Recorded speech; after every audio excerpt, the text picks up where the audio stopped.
Welcome back to more Nickmercs. Guys, in today's YouTube upload, we're going to be reacting to a sad story, man. Cops pull up on this little homie, 18 years old. They find a body in the trunk. The rest is crazy. I know you're going to like the video. If and when you do, don't forget to like the video, man. And drop a comment down below. Be honest, how many times have you been pulled over? I've been pulled over a handful of times. I've gotten a couple tickets, but nothing too crazy. Enjoy the upload. I'll see you guys tomorrow. Take care of yourself. Take care of each other.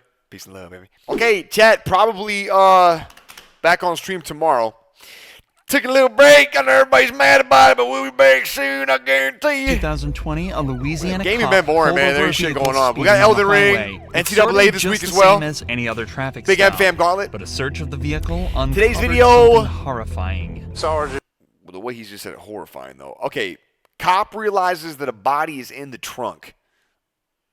This is gonna get a little crazy. There's a dead body in the trunk. Not only was Mitchell going almost 20 miles an hour over the speed limit, but he didn't even have a driver's license. Do you have your driver's license? No, sir. Do you have a driver's license? No, sir. This charge alone could net him fines of up to $500 and 6 months in jail. Damn, Not I didn't know the that. fines from the speeding ticket. But unbeknownst to the cop, Mitchell will be going back with more than just a speeding ticket. Is there any weed in the car, man? Don't stop. Step here. Is there any weed in the car? Yes or no? It's just a doobie in the ashtray, like. Okay. Other than that, there's anything else? Dizzy. When did you puff last?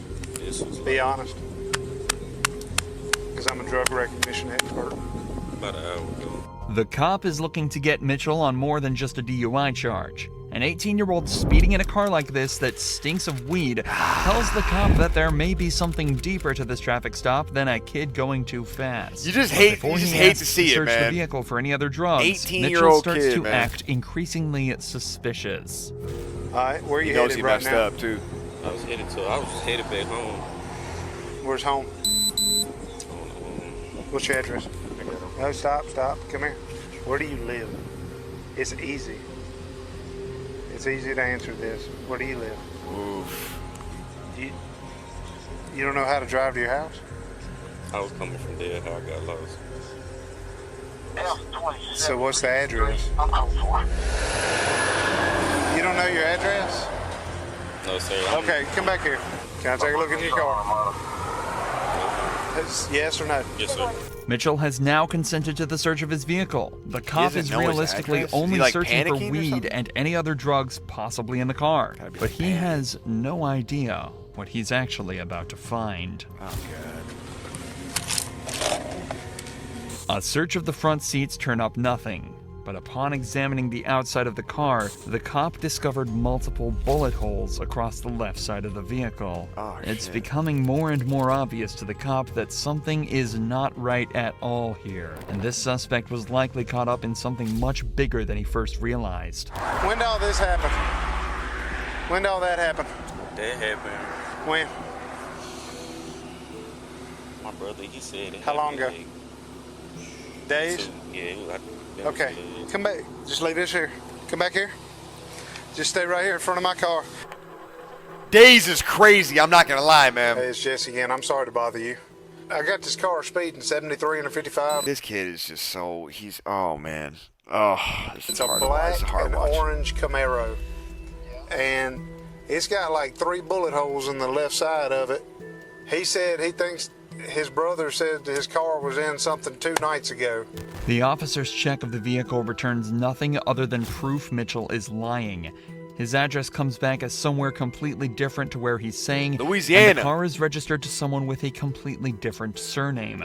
Now he says he lives in Winsboro, but he's got a Richwood address, and the car comes back out of Monroe, and he's got this he's got a GPS thing put in, but he don't even know the address, so he's lying about a bunch of junk. Where do you live? Be honest to me. Monroe? Yes, sir. Richwood? Yes, You don't live in Winsboro? No, sir. Why would you try to bluff me on that? Why would you lie to me on that? Because I already knew that before this guy said something. What's up? Talk to me. You better stop lying to me right now, or you're going to be in jail. I'm just going to my sister's house. To your sisters? That's the last freaking lie you better tell me. This whole situation is already immensely confusing. I don't like But any of then this, all man. of a sudden, something even weirder happens. A completely random man pulls up at the scene claiming that his family are looking for him. His family in Monroe is looking for him. They sent me out here to Okay, all right. Well, I got somebody pulling up behind me, Scooter. What do you mean they were looking for him? They looking for him. The car missing. Hey. Okay, give me the phone. Hey, man. He's not giving that name, though. So keep the phone. He's giving another name. And when they give yet another different name for is Mitchell insane. and the owner of the vehicle, the cop rightfully is at a loss. This has gone from a traffic stop to a full-on mystery, and the cop is determined to get to the God. bottom of it. There's a kid that's been reported I'd handcuff this kid, man. It's making me nervous that missing. everything and is that just they all took the loosey car goosey from right now, Monroe. man. People pulling And up, giving them phones He and lied shit. to me about his last name. I mean, his address and where he's from. Random guy pulls up behind me, said, "Hey, this guy's looking for that kid. I need to know if this car's been reported missing, stolen." And I know he's BSing to me about where he's going. He says he's going to his sister's house down here. If you could, hey, talk to him. See if you can figure out if the sister thing is legit. Right. He said this guy gave him the car. He's got the GPS on his phone on the back lid. He said that's where he's going, and I knew he was lying then. Slowly, things are starting to become more clear. If Mitchell is telling the truth, it seems as though his brother is letting him drive a car that he stole from the original owner.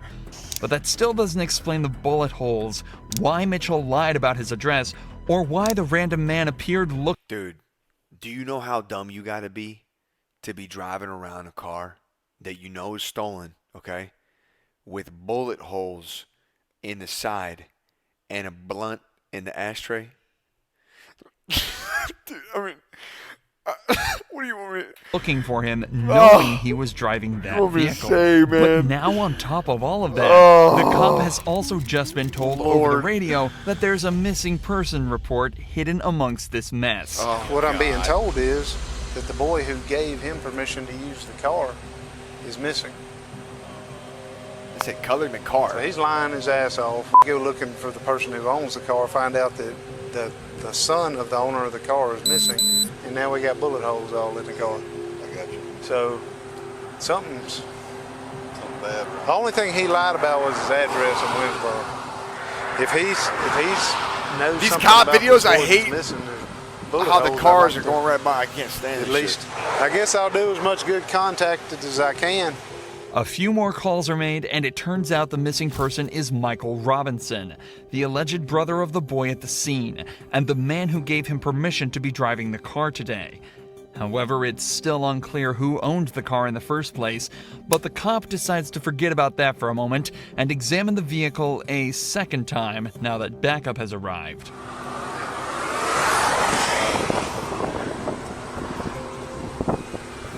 Like, this looks close.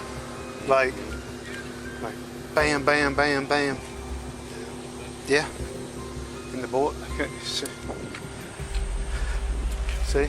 Check if there's Little blood in did the back. he in the know, back. this is where all his questions would be answered at once in the most gruesome way imaginable. I'm gonna do the obvious thing I want to do.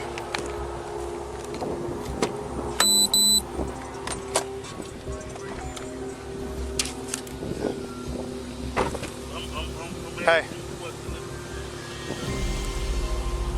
Yep. Put your hands up. Put your hand behind your back. Put your hands behind your back. You have a right to an attorney.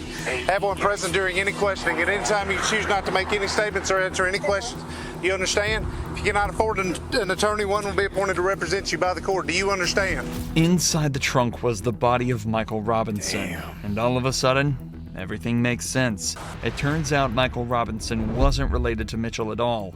Instead, he was merely an unintentional casualty of an armed robbery Mitchell was part of earlier. Who is that? Who is that? Listen, Who is who? that's Mike. That's Mike. How did Mike get there? Tell me. It wasn't me, man. It was. I just hit him, bro. I did. You just hit him? I just. In the mayhem of the robbery, Mitchell shot Robinson multiple times with a handgun before loading him into his trunk and driving him away to Winsboro to dump the body. But of course, before he could make it, he was pulled over by the officer for speeding. 18, Michael man. Mitchell is being charged for the armed robbery and the second-degree murder of Michael Robinson. Mitchell is currently awaiting his trial, but is expected to be sentenced to life behind bars. Oh my God, 18. Oh, whole life. Oh my God.